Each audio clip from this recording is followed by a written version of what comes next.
Meantime, without a doubt, it has been a long, strange road to the Republican nomination, leaving a lot of people scratching their heads.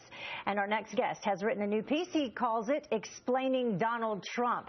Cal Thomas begins it by saying, quote, "If there is one explanation for Donald Trump's success, it is this. Unlike most Republicans, he fights back." And joining us now is Cal Thomas, syndicated columnist and a Fox News contributor. Thank you so much for joining us.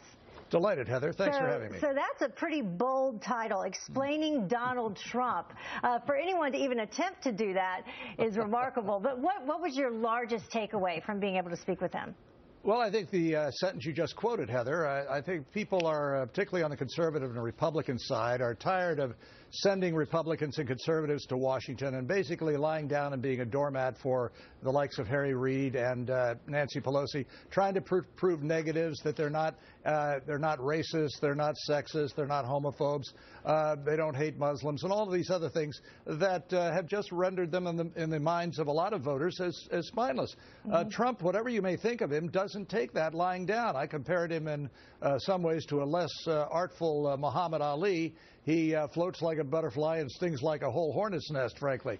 But I do think he's changing, and I think an indication of that is when I asked him about Trump University, and I said, look, nobody really cares about that. Nobody cares about whether you're being treated fairly. They care about jobs, the economy, and terrorism. And he said, no, you're right, and you're going to see me pivot very soon. And he did in that Monday night speech using a teleprompter. It was probably the most substantive speech that he's given so far. And I know that he said he's not going to reference it anymore, but the issues that he's had in terms of race and things like that, did he comment on that?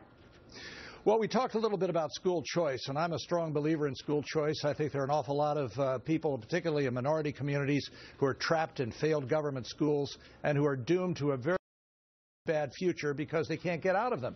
I said, you know, George Wallace, the former Democrat governor of Alabama, stood in the schoolhouse door to keep African Americans out in the 60s, and now a lot of Democrats are standing in the schoolhouse door, keeping a lot of African American and Hispanic children trapped in failed government schools. He said he agreed with that and that he was very big on choice, on education, and he would be promoting that as president. I think you're going to see a different Donald Trump in the weeks ahead. He'll still be loud, he'll still be brash, but I think he's going to be more substantive. At least that's my hope anyway. I thought it was very interesting. You asked him his thoughts on religion. What did he say about that? Well, you know, he says he has a lot of evangelical support, and he does. And many people have questioned his background in faith. He's not a regular churchgoer.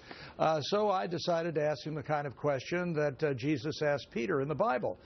Jesus asked him, "Who do men say that I am?" And Peter responded with a kind of Gallup poll, we might call it, response today. Well, let's see, 20% say you're this and 15% say you're that. And then Jesus asked him, "But who do you say that I am?" And Peter responded, "Thou art the Christ, the Son of the living God." So I put that to Trump, and you can read the entire answer on the transcript. But it was not exactly the kind of answer that will resonate well with evangelicals, let me put it that way. And right now, he's meeting with donors here in New York City, potential donors. Did you talk about money at all and needing money moving forward? No, we didn't talk about money, but he has said, of course, publicly that he doesn't have the resources to finance a presidential campaign in the general election. Most people believe it's going to take at least $1 billion. He says he can raise that. We'll see. Of course, Hillary Clinton has got gobs of money, a huge staff, hundreds of people on her staff in her office in Brooklyn. He has a very small staff.